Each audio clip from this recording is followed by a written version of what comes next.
Sanibonani bafethu. Sanibonani njani niyaphila?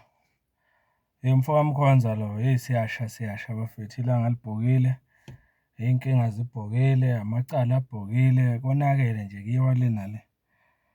Sithembe niyaphila kodwa nonke lapho. Hhayi, ama-breaking news-ke mhlawumpe abanye sebazwile ukuthi usevulelwe-ke icala umama uJacinta Ngobese ne-March and March lokuphehla udweshu laphiyana e-Addington Primary School.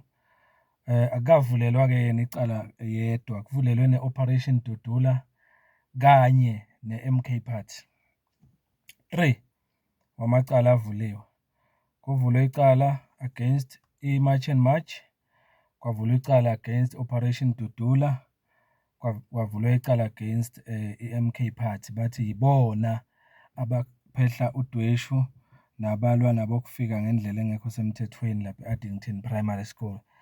Ngenxa yokuthi siyaphuthuma ngabafethu, sobuya nama-details later sesilibuka lolu daba ukuthi sithini ngalokho. Kodwa nje engingakusho njengamanje, South Africans, it is becoming clearer and clearer day by day ukuthi ubani ngempela ozimisele ukudela konke ukuze amele abantu base-South Africa, ukuze alwele amalungelo abantu base-South Africa.